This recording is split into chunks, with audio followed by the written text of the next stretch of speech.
at the time I was doing like so well. Working with Dr. Foye, you having shows on Netflix. But you know, African parents felt like I wasn't doing anything with my time. I mean, you wake up in the morning and you're on your phone, your laptop, you're trying to sell digital products, so they got me a job. That was like the most terrible 6 months of my life. And one day I woke up, I'm like, I want to resign. You were open-minded. You positioned yourself to be seen. There were just so many things I wanted to do, and I did not even know where to start from. I used to tell people that if tomorrow God tells me, stop this thing you're doing, start ministry, I don't mind, because at the end of the day, we are all part of the divine calling. You may not be the pastor, the preacher, whatever thing you're doing in wherever space you are, is just helping you to fulfill that part of God's plan in that particular space. JULIET IKE is widely known as the Media Apostolos, a public relations and marketing communications manager with nearly 3 years of experience working actively in the entertainment industry.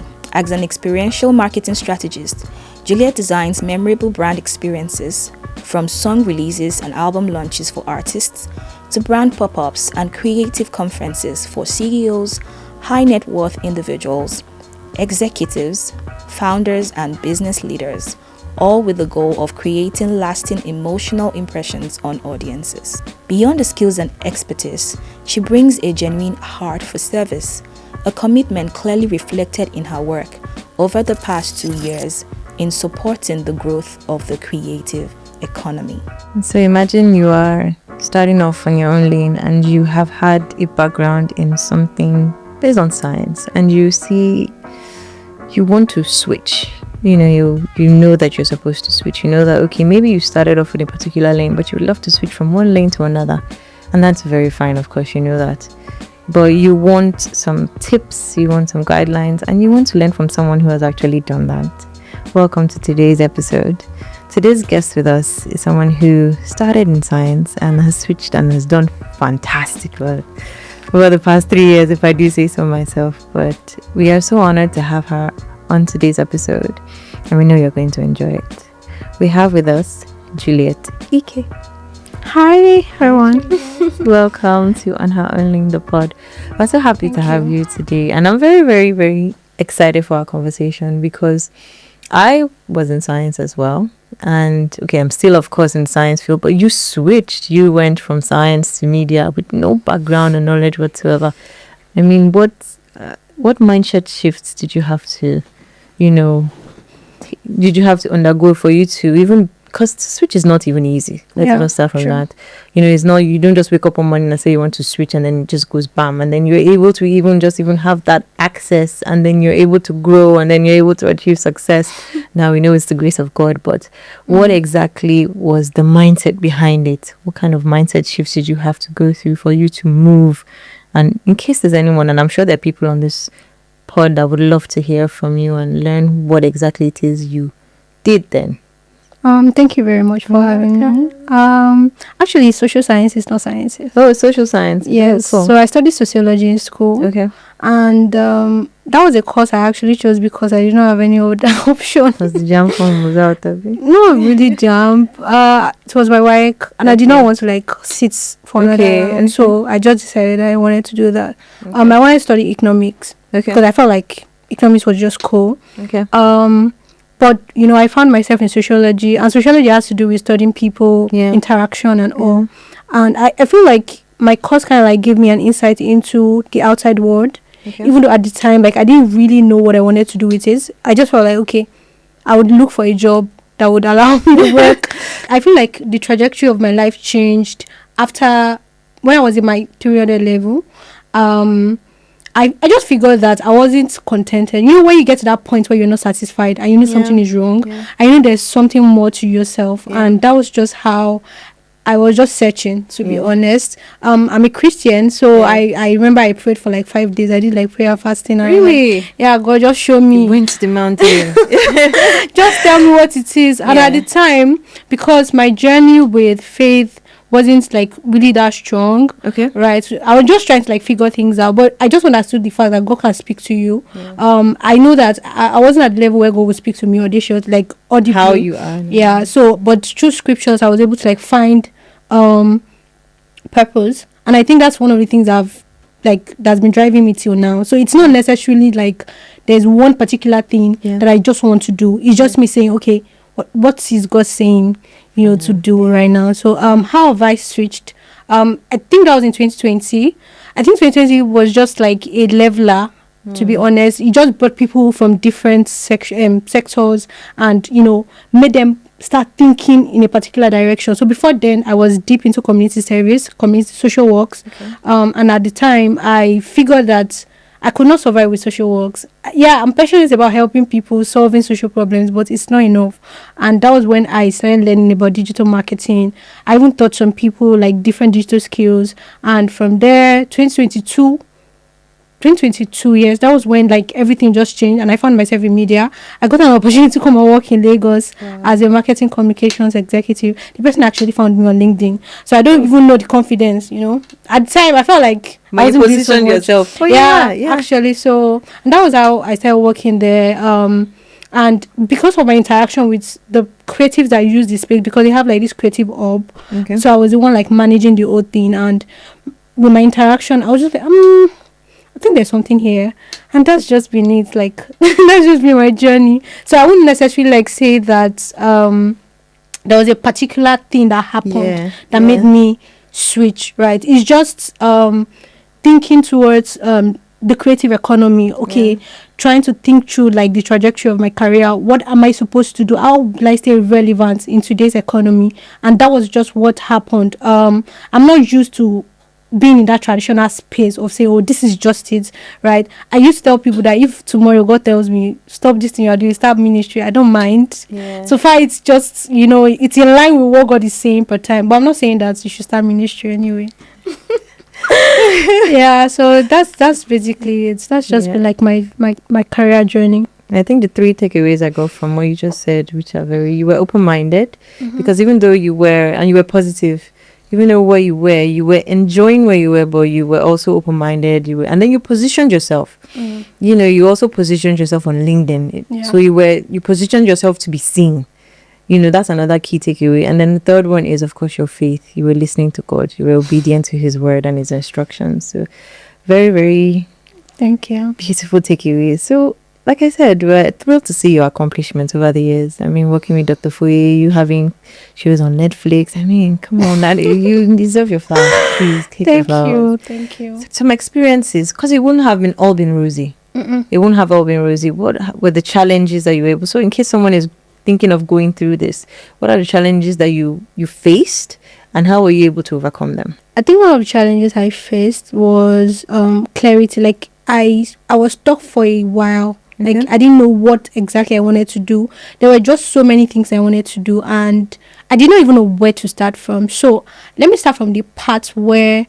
So in 2020, after I finished NYSC, I came to Lagos. Right at the time, I was doing like so well digital marketing, but African parents and everybody, they felt like I wasn't doing anything with my time. I mean, you wake up in the morning and your phone, your laptop, you're trying to sell digital products or because then I was doing affiliate marketing at some point. Okay. So they felt like they needed me to do like a physical job. So they got me a job, and that was like the most terrible 6 months of my life.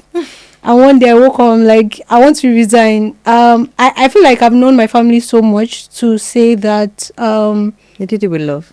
Yeah, like I think I've gotten to that point where I can actually tell them that, please, can I do something else? Yeah. And they would understand. I think one of the reasons why they don't bother me today is because they see the results, right? If I was not like making progress, they would have like, what are you doing? But right now, like everybody is just, they don't get it fully, but at least, they are proofs. When I was doing affiliate marketing, I was doing marketing, digital marketing and all. I didn't really know what I wanted to do, to be honest. But I knew that there was more. I feel like it just starts from you understanding what is burning in your heart. It's not about what people are doing and wanting to join the trend, right? It's just you trying to, pay attention to yourself, knowing that you can do more than you are currently doing. And that's where like everything stems from. So if you are not trying to search for more, if you're not deep into wanting to do more, I don't think you will get to that point where you actually want to take a step in changing anything about your life, right? So that was how like everything started. One of the most challenging parts is identifying the area where I wanted to play in. So for the longest, I thought it was music, right? And I remember when I would have conversation with people and like, I want to work in music. Like, did you study anything in music? Well, I'm like, no, I don't even know how to sing. They're like, so what do you want to do? I'm like, okay, the managerial part. So that was how I started working with Dr. Foy.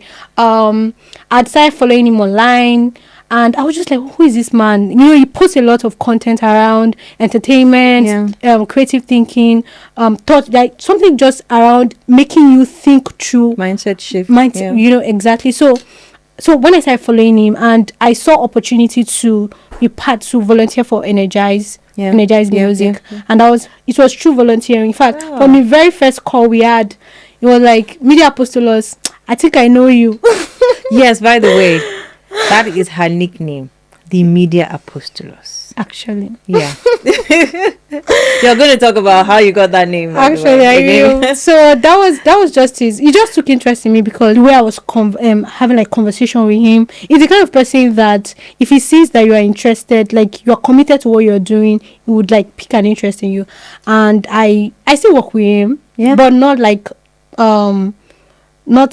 regularly, right? But fine. He still refers me. In fact, he's the most person that refers me a lot. Like, Juliet, is this thing I want to get on? I'm like, thank you, sir. I've also worked on a project that has to do with Netflix and Prime Video.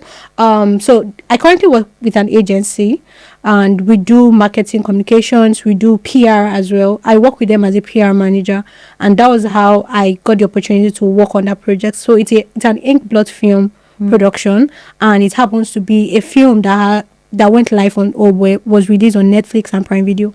Yeah. So what were some of the challenges you faced when you started your career? What were some of the lessons you learned? You have to want something so bad for you to get it. So I remember when I started my job. Okay, I actually worked as a talent manager. Have you forgotten? Juliet, the woman with many cars over them. So I worked as a talent manager.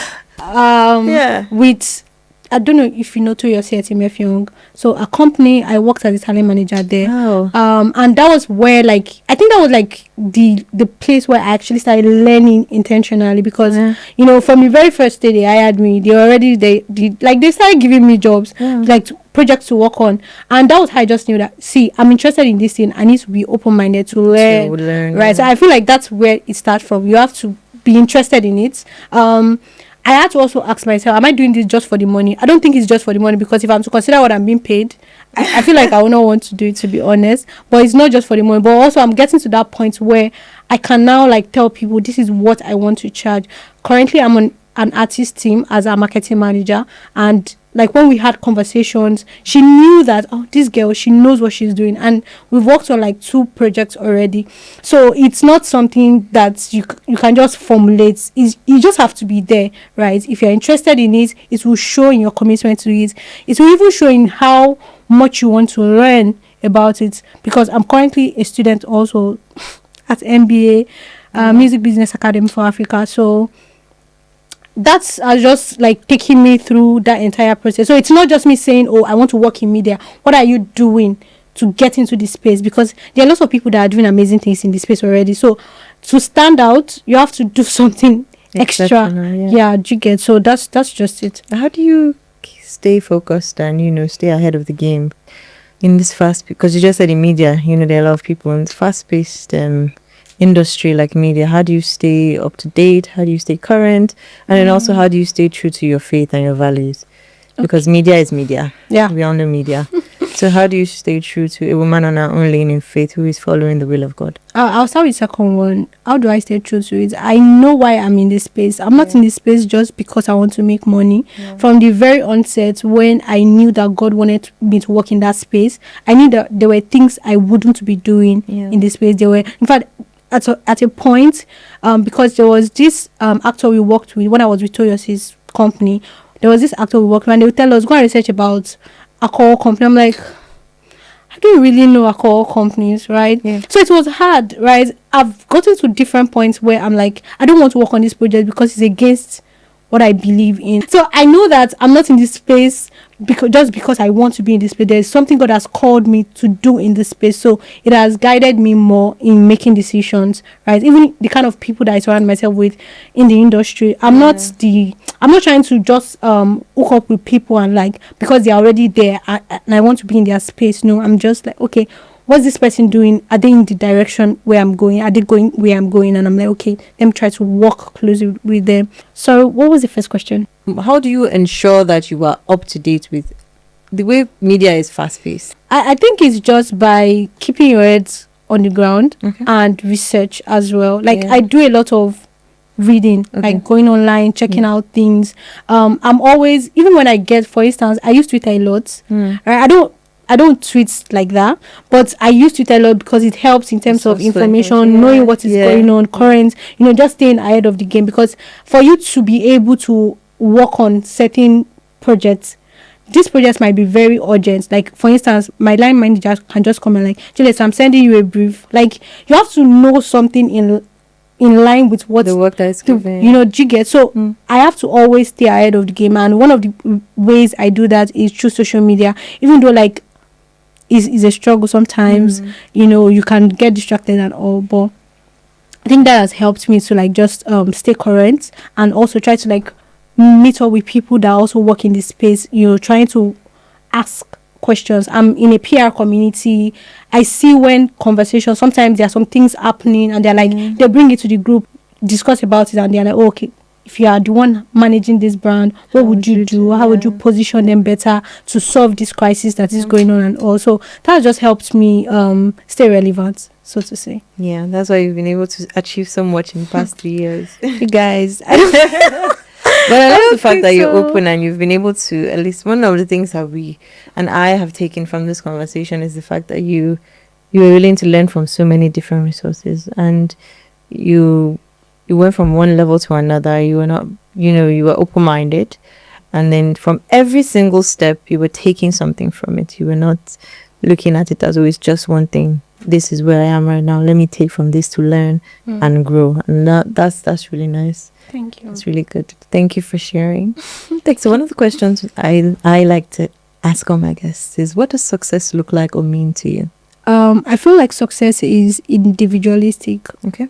I define success the way I want to define it. Yeah. I understand the fact that maybe if I have a car, if I'm married, I have children, people can say I am successful, but I try to define success as what does my heart crave for at that particular time? Okay. What am I achieving? What I'm doing, is it in line with what I really want? Yeah. Right? And if it is in line, I believe that I'm successful. So it's not by the material things that I have. It's not even by the network of people that I have. It's by how does the things I have physically, how does it connect with what my heart desires, right? And I think that's just like the best way I can define success. Yeah.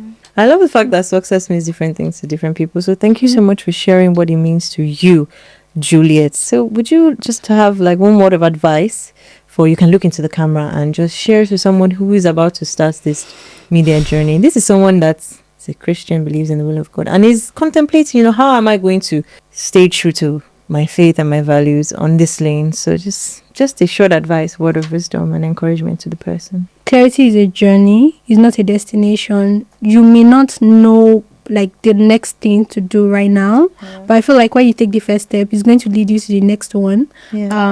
So just do it. You know the way they say it, just do it. I feel like you probably know so much and you are contemplating whether or not you should. This is your sign, just do it. Secondly, you have to believe in yourself. There are so many times that I have doubted myself because I felt like I was new in the industry. But like looking back, I'm like, I've worked on amazing projects that people that have been in the industry longer than I am, they've not, right? And it's not me trying to like show off or anything. It just shows how much I try to encourage myself that I matter, I am valuable, I'm resourceful, and that's why people need me on their team. That's why people want to have conversation with me. That's why people want me to work on certain things that they consider special, right? So you have to believe in yourself first. It will be hard. Sometimes you feel like you are not worth it. But I remember I had a conversation with a friend a while ago, and he said something. The fact that you're not that you're not there yet doesn't mean that you would not start working on something yet. So it's more like you have the capacity already. It's just you to like find, like express yourself, so you get to that point that you become an expert. So you become like that big the way you really want it to. Next, I would say just be around people that inspire you. Be around people that would motivate you, that would support what you do. There's so many persons that will not support. In fact, so many people will not believe in you. It's just what it is. It is what it is. It is what it is. That's just it. As a Christian, also understand the fact that whatever you're doing has to connect to something deeper than yourself. So it's not just what you want to achieve, but what is God saying to you per time. Because at the end of the day, we are all part of the divine calling. You may not be the pastor, the preacher, but whatever thing you're doing in wherever space you are, is just helping you to fulfill that part of God's plan in that particular space. Thank you so much. Thank you, Juliet, for sharing words of wisdom and encouragement to end the episode. Thank you so much for joining us in today's episode. We hope you're able to get. Please let us know your favorite part of today in the comment section below. Until next time, bye for now. If you have 1 or 2 things that you learned, please drop it in the comment section below. Don't forget to like, to subscribe, and to share. Bye for now. Don't stop walking on your own lane.